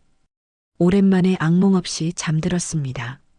작은 희망이 마음속에 불을 켰습니다. 희미하지만 꺼지지 않는 불이었습니다. 내일부터 시작이었습니다. 긴 싸움이 시작되는 것이었습니다. 증거 수집은 생각보다 어려웠습니다. 첫 번째 목표는 병원 기록이었습니다. 서윤은 민석에게 조언을 구했습니다. 출산한 병원에 가서 진단서를 발급받으세요. 출산 기록이 필요해요. 신분증 있으면 가능해요. 서윤은 다음 날 아침 일찍 병원에 갔습니다. 일주일 전 아기를 낳았던 그곳이었습니다. 현관을 들어서자 가슴이 철렁했습니다. 저 복도 끝에서 아기를 빼앗겼습니다. 저 병실에서 혼자 울었습니다. 서윤은 심호흡을 했습니다. 무너지면 안 됩니다. 증거를 모아야 합니다. 원무과 창구로 갔습니다. 젊은 직원이 미소 지으며 물었습니다. 무엇을 도와드릴까요? 출산 진단서 발급 부탁드려요. 서윤은 신분증을 건넸습니다. 직원이 컴퓨터를 확인했습니다. 몇 번 클릭 소리가 났습니다. 네, 확인됐습니다. 잠시만 기다려주세요. 10분 후 서윤은 진단서를 받았습니다. 종이에는 출산 일자, 시간, 아기 성별, 몸무게가 적혀 있었습니다. 3.2kg. 여아.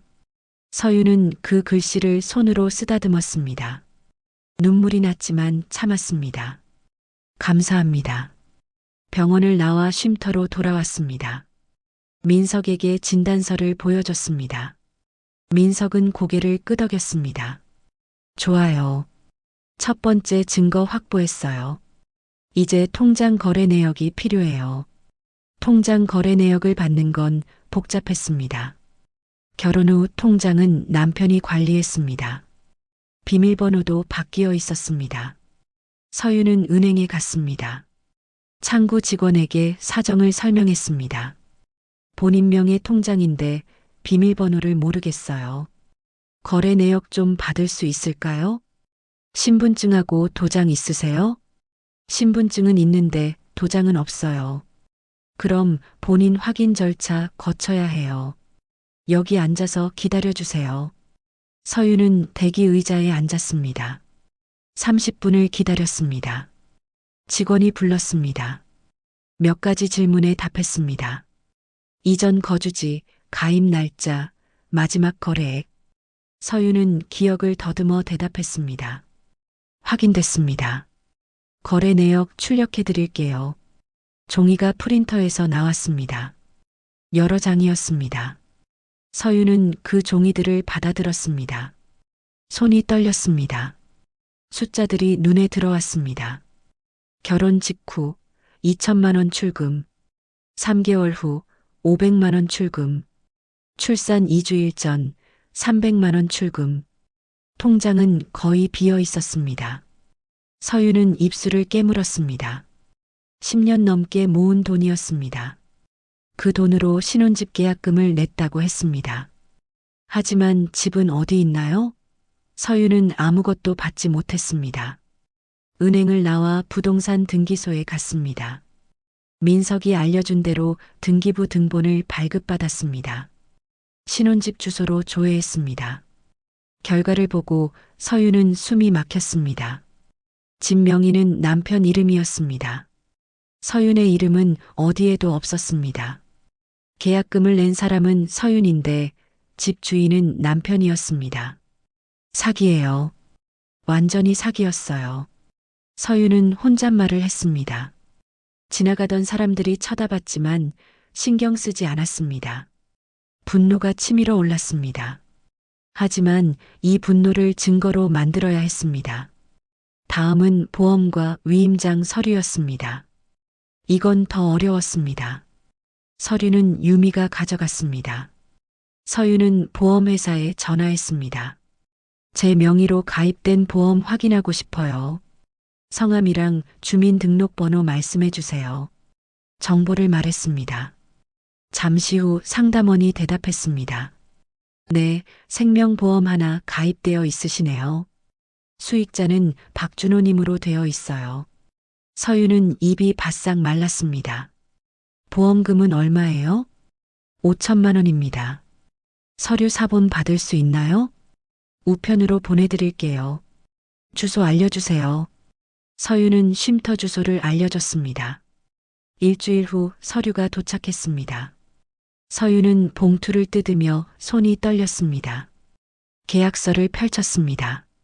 거기엔 서윤의 도장이 찍혀 있었습니다.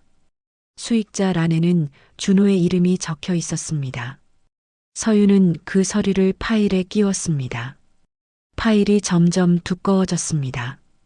병원 기록, 통장 거래 내역, 등기부 등본, 보험 서류, 하나씩 쌓여갔습니다. 민석이 다시 쉼터에 왔습니다. 서윤은 모은 서류를 보여줬습니다.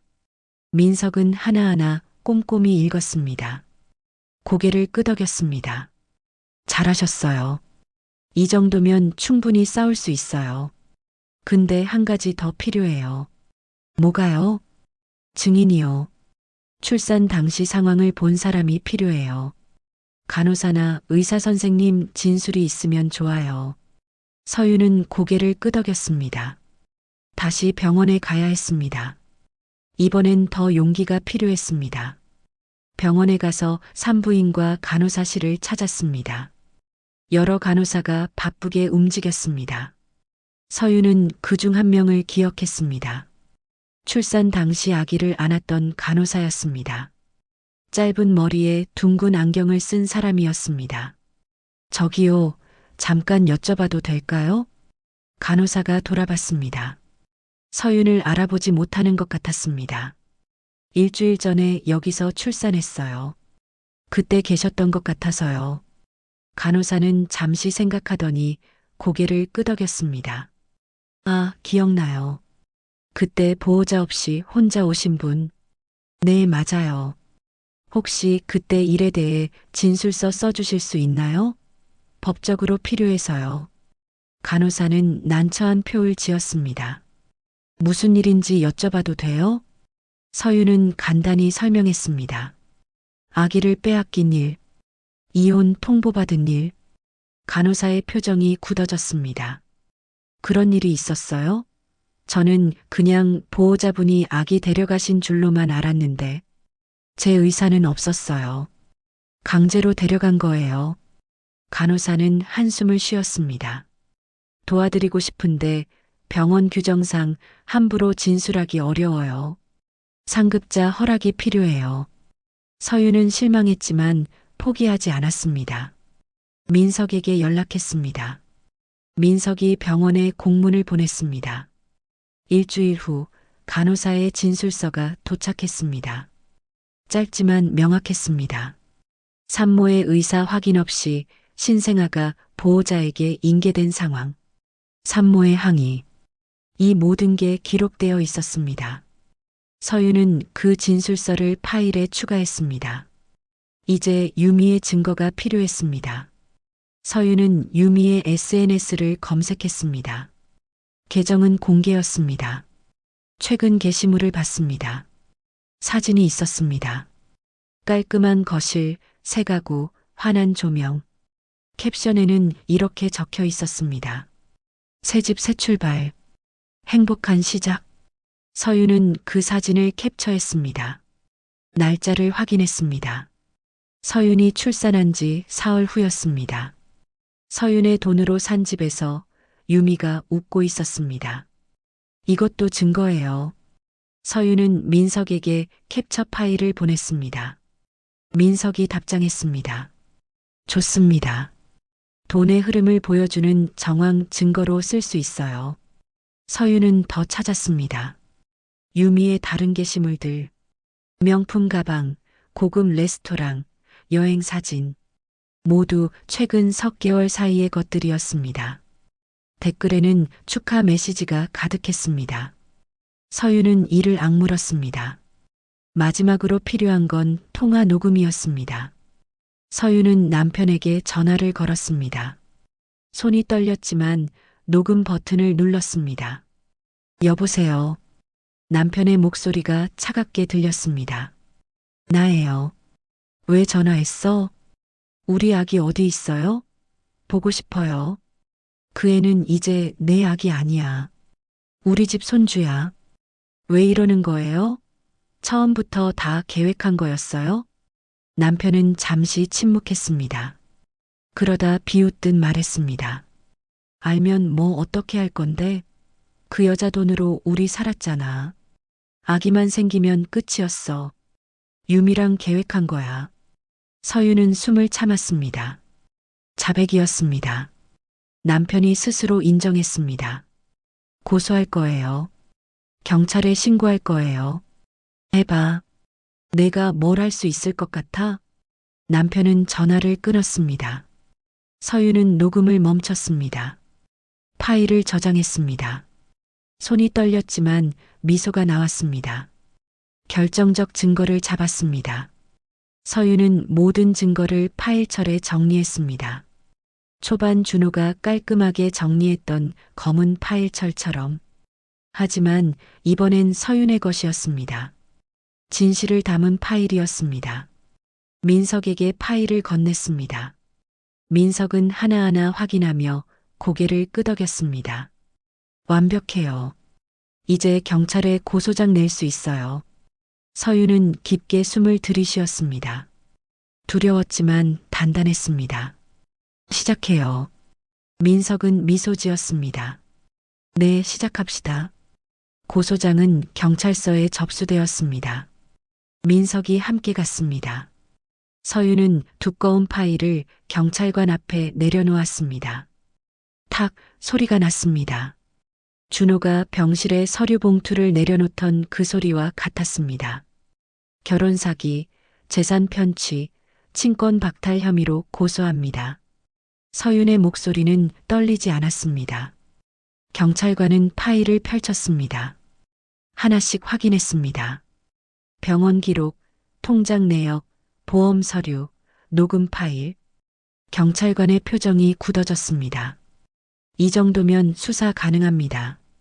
피의자들 조사하겠습니다. 서윤은 고개를 끄덕였습니다. 경찰서를 나오는 길, 햇빛이 눈부셨습니다. 서윤은 하늘을 올려다보았습니다. 구름 한 점 없이 맑았습니다. 이제 시작이에요. 민석이 말했습니다. 서유는 미소 지었습니다. 시작? 맞아요. 긴 싸움의 시작이었습니다. 일주일 후 준호에게 경찰 소환장이 날아갔습니다.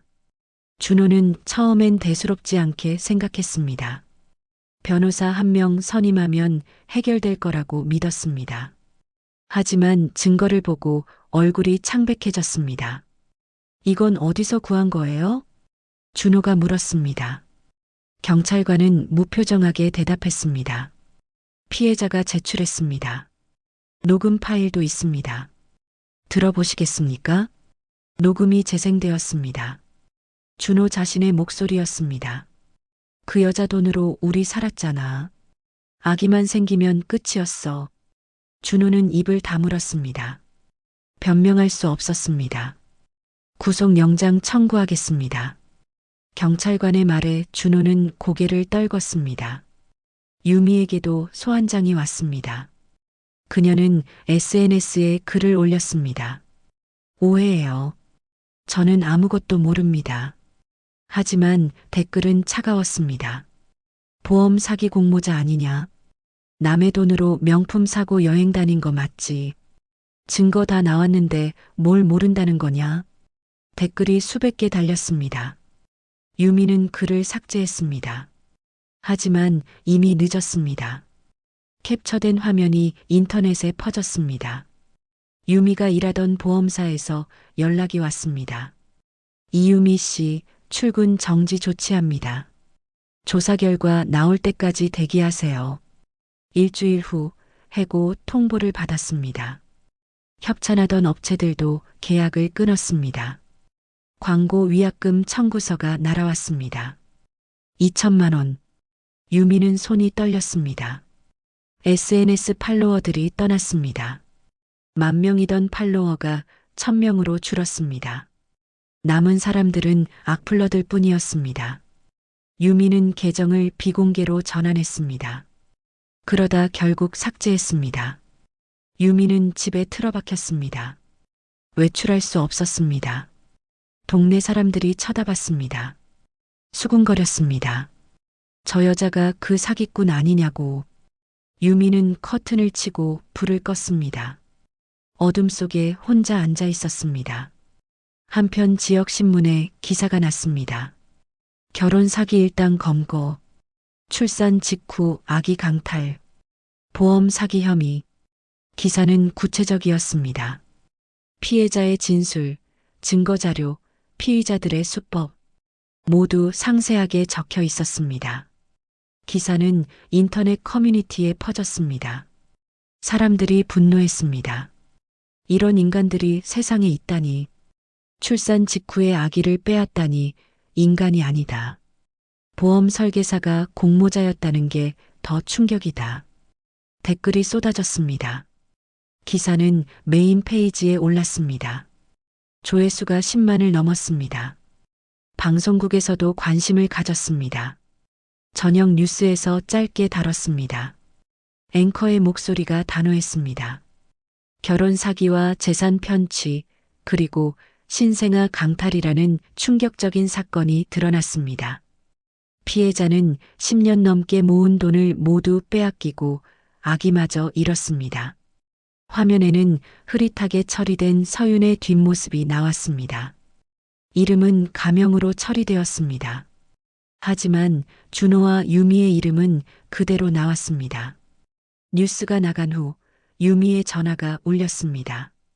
어머니였습니다. 유미야, 이게 무슨 일이니? 뉴스에 내 이름이 나왔어. 어머니의 목소리가 떨렸습니다. 유미는 대답하지 못했습니다. 전화가 끊겼습니다. 다시 걸어도 받지 않았습니다. 가족들도 등을 돌렸습니다. 준호는 구속되었습니다. 경찰은 증거가 명확하다고 판단했습니다. 준호는 유치장에 갇혔습니다. 차가운 콘크리트 바닥, 쇠창살, 형광등. 준호는 벽에 기대 앉았습니다. 모든 게 무너졌습니다. 사업은 이미 망했습니다. 거래처들이 계약을 끊었습니다. 직원들이 사표를 냈습니다. 사무실 월세도 밀렸습니다. 준호의 통장은 텅 비었습니다.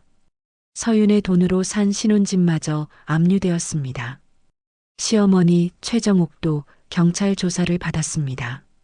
아기 강탈에 가담한 혐의였습니다. 정옥은 처음엔 부인했습니다. 나는 손주를 데려온 것뿐이에요. 며느리가 동의했어요. 하지만 간호사 진술이 있었습니다.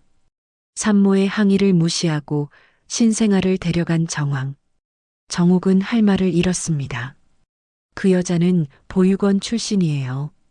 제대로 키울 수 없다고 판단했어요. 정옥의 변명은 빈약했습니다. 경찰관이 차갑게 말했습니다. 그건 당신이 판단할 일이 아닙니다. 법이 판단할 일입니다. 정옥은 벌금형과 집행유예를 받았습니다. 하지만 더 큰 벌은 따로 있었습니다. 동네 사람들의 시선이었습니다.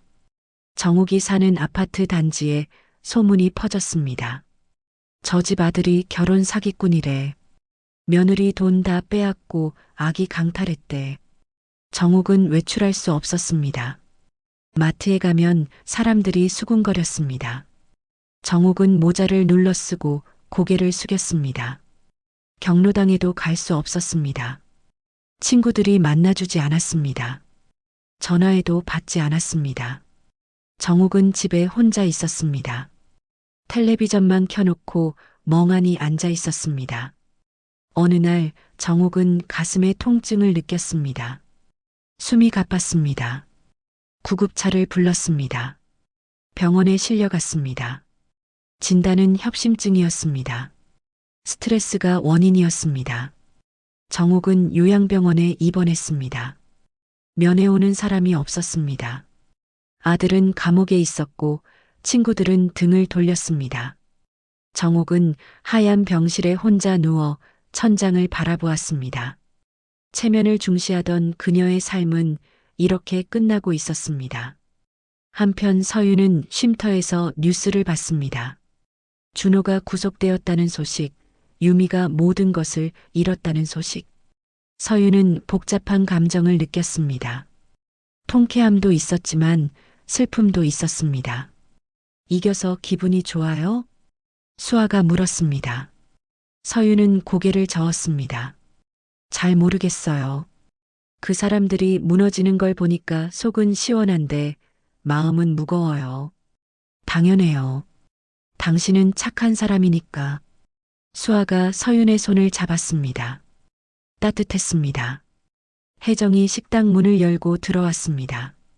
서윤 씨, 검찰에서 연락 왔어요. 재판 날짜 잡혔대요. 서윤은 고개를 끄덕였습니다. 이제 법정에 서야 했습니다. 마지막 싸움이었습니다. 밤이 되었습니다. 서윤은 창문을 열고 밖을 바라보았습니다. 별이 빛나고 있었습니다. 서윤은 깊게 숨을 들이쉬었습니다. 차가운 공기가 폐를 채웠습니다. 조금만 더 버티자. 서윤은 스스로에게 말했습니다. 아기를 되찾을 날이 가까워지고 있었습니다. 재판날이 왔습니다. 서윤은 아침 일찍 일어나 옷을 차려입었습니다. 검은색 블라우스에 회색 바지를 입었습니다. 거울을 봤습니다. 얼굴은 여전히 야위었지만 눈빛은 단단했습니다. 준비됐어요? 민석이 물었습니다. 서윤은 고개를 끄덕였습니다. 네, 준비됐어요. 법원은 웅장했습니다. 높은 천장, 대리석 바닥, 차가운 공기. 서윤은 복도를 걸었습니다. 발소리가 울렸습니다. 똑똑똑. 심장이 그 소리에 맞춰 뛰었습니다. 법정 문이 열렸습니다. 안에는 이미 사람들이 앉아 있었습니다. 검사, 준호의 변호사, 방청객들. 서윤은 민석 옆에 앉았습니다. 손이 차갑게 식었습니다. 민석이 손을 톡톡 두드렸습니다. 괜찮아요. 진실은 우리 편이에요. 잠시 후 피고인이 들어왔습니다. 준호였습니다. 수갑을 차고 있었습니다. 교도관이 옆에 서 있었습니다. 준호는 고개를 숙이고 걸었습니다. 서윤과 눈이 마주쳤습니다. 준호는 재빨리 눈을 피했습니다. 서윤은 준호를 바라보았습니다. 저 사람이 자신을 사랑한다고 말했던 사람이었습니다. 따뜻한 커피를 건네고 차로 태워다 주고 손을 잡아주던 사람. 하지만 이제는 낯선 사람이었습니다. 판사가 입장했습니다. 모두 일어났습니다. 판사는 중년의 여성이었습니다. 안경을 쓰고 법복을 입었습니다. 표정은 엄숙했습니다. 착석하세요. 재판을 시작하겠습니다. 판사의 목소리가 법정에 울렸습니다. 서윤은 자리에 앉았습니다. 숨을 깊게 들이쉬었습니다. 검사가 일어났습니다. 피고인 박준호는 피해자와 결혼을 빙자해 재산을 편취했습니다. 또한 출산 직후 신생아를 강제로 데려갔습니다. 이는 명백한 범죄 행위입니다. 검사는 증거를 제시했습니다. 통장 거래 내역, 보험 서류, 등기부 등본. 하나하나 설명했습니다. 피해자는 10년 넘게 모은 3천만 원을 피고인에게 건넸습니다. 피고인은 이를 신혼집 계약금으로 쓴다고 했지만 실제로는 자신의 부채 상환에 사용했습니다. 집 명의는 피고인 단독으로 되어 있습니다. 준호의 변호사가 일어났습니다. 피고인은 결혼 당시 진심이었습니다. 다만 사업이 어려워지면서 불가피하게 이혼을 결정한 것입니다. 검사가 반박했습니다. 그렇다면 이 녹음을 들어보시죠. 법정에 침묵이 흘렀습니다. 판사가 재생 버튼을 눌렀습니다. 스피커에서 준호의 목소리가 흘러나왔습니다. 그 여자 돈으로 우리 살았잖아. 아기만 생기면 끝이었어. 유미랑 계획한 거야. 법정이 술렁였습니다. 방청객들이 웅성거렸습니다. 준호는 고개를 떨궜습니다. 변호사는 할 말을 잃었습니다. 판사가 망치를 두드렸습니다. 조용히 하세요. 서윤은 녹음을 들으며 눈을 감았습니다. 그날의 전화 통화가 떠올랐습니다. 떨리는 손으로 녹음 버튼을 눌렀던 순간 이 녹음이 결정적 증거가 될 거라고 민석이 말했던 순간 검사가 계속 말했습니다. 또한 공모자인 이유미는 보험 설계사로서 피해자를 속여 생명보험에 가입시켰습니다. 수익자는 피고인으로 지정되었습니다. 보험금은 5천만 원입니다. 유미의 변호사가 일어났습니다. 이유미는 단순히 보험을 권유했을 뿐입니다. 사기 계획을 알지 못했습니다. 그렇다면 이 문자 메시지는 어떻게 설명하시겠습니까? 검사는 화면을 띄웠습니다. 준호와 유미의 문자 내용이었습니다. 서류 준비 완료. 출산 후 바로 진행. 서윤은 그 문자를 보며 주먹을 쥐었습니다. 다음으로 증인이 나왔습니다. 간호사였습니다. 출산 당시 서윤을 담당했던 사람이었습니다. 그녀는 선서를 하고 증언석에 앉았습니다. 산모는 아기를 보고 싶어 했습니다. 하지만 보호자가 아기를 데려갔습니다. 산모는 울면서 돌려달라고 했습니다. 간호사의 목소리가 떨렸습니다. 서윤은 그날을 떠올렸습니다. 아기 돌려줘요. 제발이요. 복도에 울려 퍼졌던 자신의 목소리. 산모의 동의는 있었습니까? 검사가 물었습니다. 간호사는 고개를 저었습니다. 없었습니다. 보호자가 강제로 데려갔습니다. 판사가 준호를 바라보았습니다. 피고인 할 말 있습니까? 준호는 일어났습니다. 목소리가 갈라졌습니다. 죄송합니다. 제가 잘못했습니다. 구체적으로 무엇을 잘못했습니까? 처음부터 계획한 건 아니었습니다. 하지만 사업이 어려워지면서 그녀의 돈이 필요했습니다. 그래서 결혼했고 아기를 이용하려 했습니다. 준호의 고백이었습니다. 법정이 다시 술렁였습니다. 서윤은 준호를 바라보았습니다. 저 사람이 정말 자신을 사랑한 적이 있었을까요? 아니었습니다. 처음부터 없었습니다. 판사가 서류를 정리했습니다. 피고인 박준호, 이유미, 최정옥의 범행은 계획적이고 악질적입니다. 피해자는 출산 직후 신생아를 빼앗기고 모든 재산을 잃었습니다. 이는 용서받을 수 없는 범죄입니다. 판사는 판결문을 읽기 시작했습니다. 피고인 박준호, 결혼 사기, 재산 편취, 신생아 강탈 혐의로 징역 3년 6개월을 선고합니다. 피고인 이유미, 사기 방조 및 재산 편취 공모 혐의로 징역 2년에 집행유예 3년, 사회봉사 200시간을 선고합니다. 피고인 최정옥, 신생아 강탈 방조 혐의로 벌금 500만 원 및 집행유예 1년을 선고합니다. 또한 피해자의 친권과 양육권을 전면 회복합니다. 피고인들은 피해자에게 재산 3천만 원을 즉시 반환하고 위자료 2천만 원을 지급하십시오. 판사가 망치를 두드렸습니다. 탕! 소리가 울렸습니다.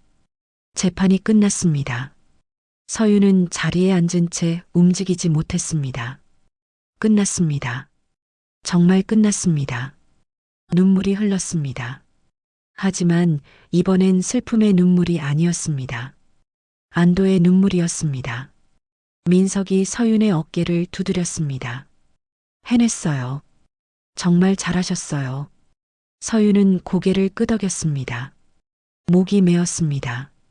말이 나오지 않았습니다. 다만 깊게 숨을 들이쉬었습니다. 법정을 나오는 길 햇빛이 쏟아졌습니다. 서윤은 눈을 가늘게 떴습니다. 밝았습니다. 세상이 이렇게 밝았던가요? 이제 아기 찾으러 가요. 민석이 말했습니다. 서윤은 미소 지었습니다. 오랜만에 진심으로 웃었습니다. 복도에서 준호가 교도관에게 끌려가는 모습이 보였습니다. 수갑을 찬 손, 구부정한 등. 준호는 뒤돌아보지 않았습니다. 서윤도 더 이상 보지 않았습니다. 끝났습니다. 법원 계단을 내려가는 서윤의 발걸음은 가벼웠습니다. 구름이 걷히고 하늘이 열렸습니다. 서윤은 하늘을 올려다보았습니다. 파랗고 깨끗했습니다. 감사합니다, 변호사님. 천만에요. 당신이 포기하지 않았기 때문에 가능한 일이었어요. 민석은 악수를 청했습니다. 서윤은 그의 손을 잡았습니다. 따뜻했습니다. 그날 밤 서윤은 쉼터로 돌아왔습니다. 혜정과 수아가 기다리고 있었습니다. 저녁 식사가 차려져 있었습니다. 작은 케이크도 있었습니다. 촛불이 켜져 있었습니다. 축하해요, 서윤 씨. 수아가 말했습니다. 서윤은 눈물을 흘렸습니다. 이번에도 행복한 눈물이었습니다. 세 사람은 조용히 밥을 먹었습니다. 말은 많지 않았지만 마음은 통했습니다. 밤이 깊어갔습니다. 서윤은 침대에 누워 천장을 바라보았습니다. 내일이면 아기를 만날 수 있습니다. 내 아기를, 내가 낳은 아기를. 서윤은 눈을 감았습니다. 평온했습니다. 오랜만에 느끼는 평화였습니다. 아기를 찾으러 가는 날 서윤은 새벽부터 깼습니다. 잠을 설쳤습니다. 설렘과 불안이 뒤섞였습니다. 과연 아기가 나를 알아볼까요?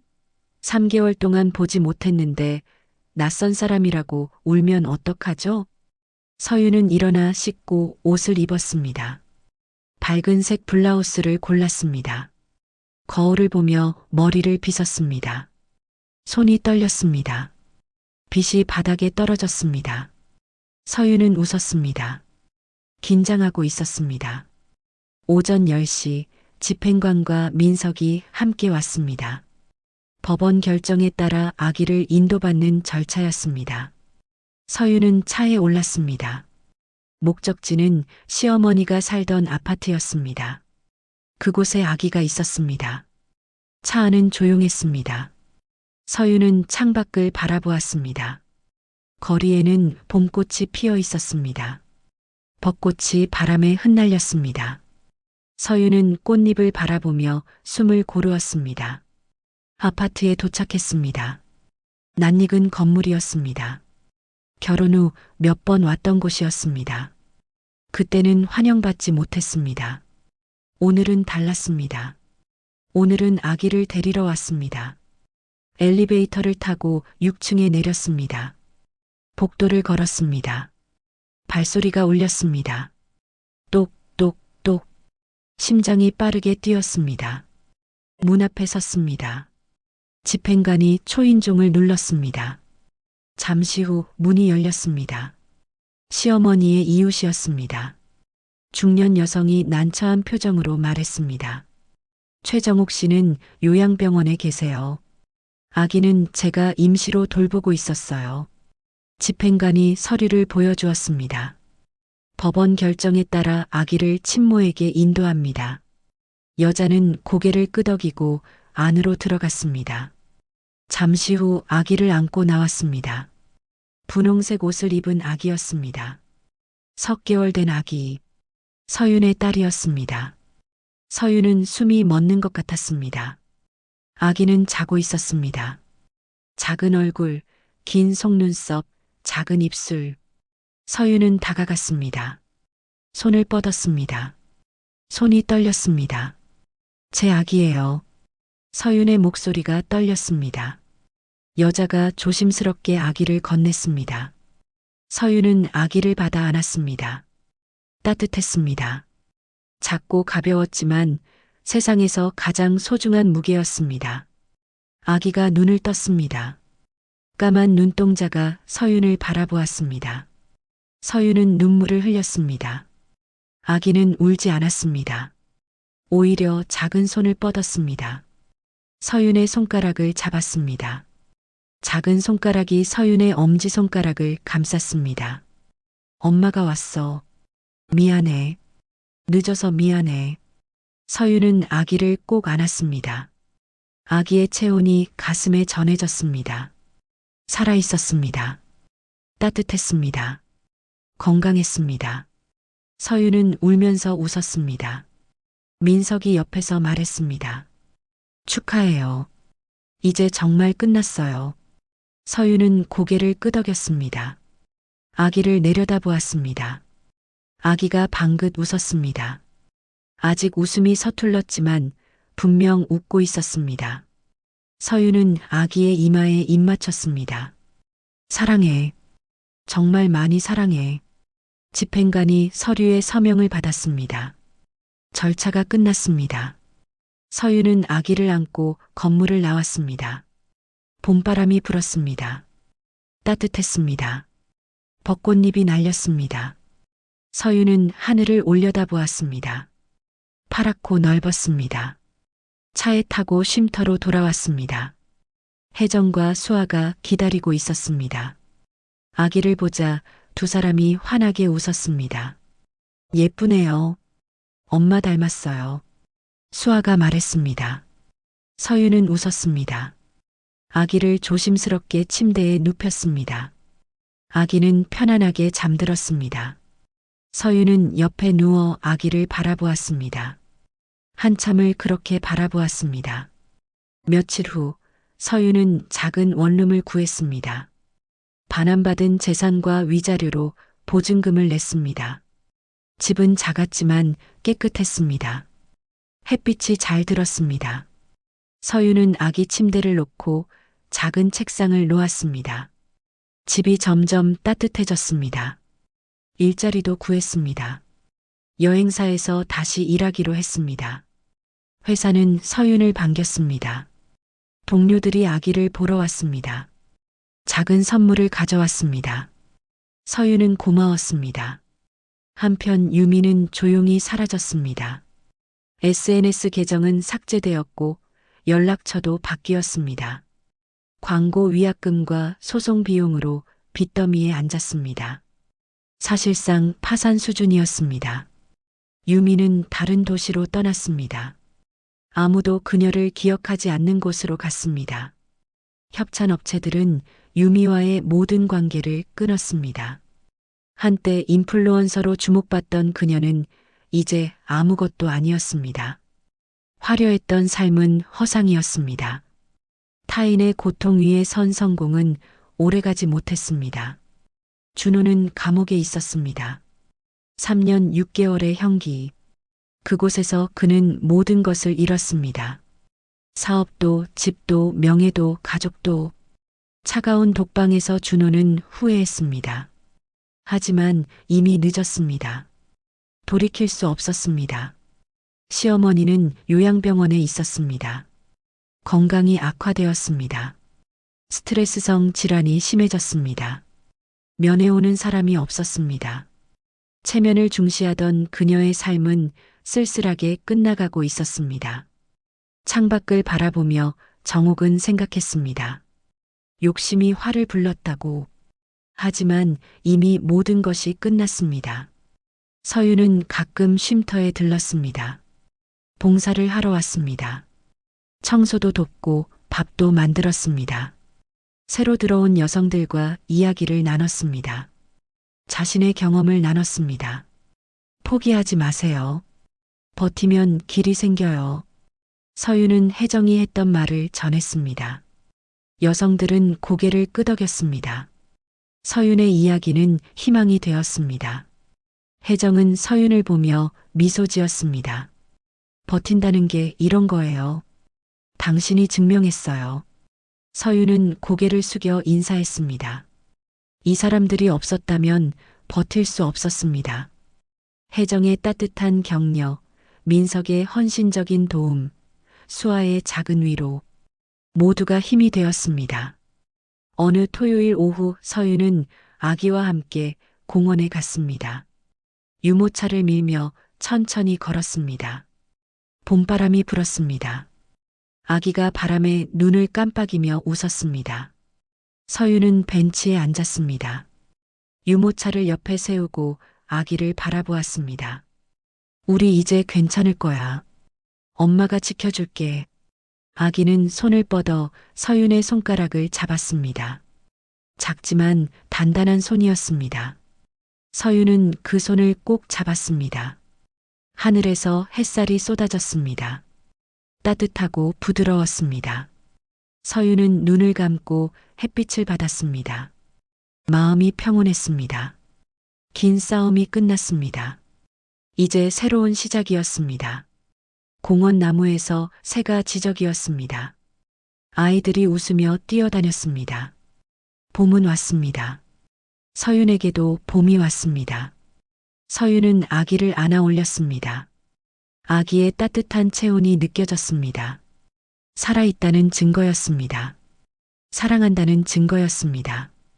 우리 함께 잘 살자. 행복하게 살자. 서윤은 아기에게 속삭였습니다. 아기는 방긋 웃었습니다. 그 웃음이 세상에서 가장 아름다웠습니다. 그날의 서류는 이제 교훈이 되었습니다. 거짓은 오래가지 못한다는 것. 진심은 버틴 사람에게 돌아온다는 것. 서윤은 그것을 배웠습니다. 그리고 서윤은 알았습니다. 복수는 화려하지 않아도 된다는 것을, 조용하지만 단단한 승리가 있다는 것을, 법과 진실로 되찾은 정의가 가장 강하다는 것을. 서윤은 미소 지으며 집으로 돌아갔습니다. 아기를 안고 문을 열었습니다. 작지만 따뜻한 집이었습니다. 햇살이 가득한 집이었습니다. 문이 열리는 소리가 들렸습니다.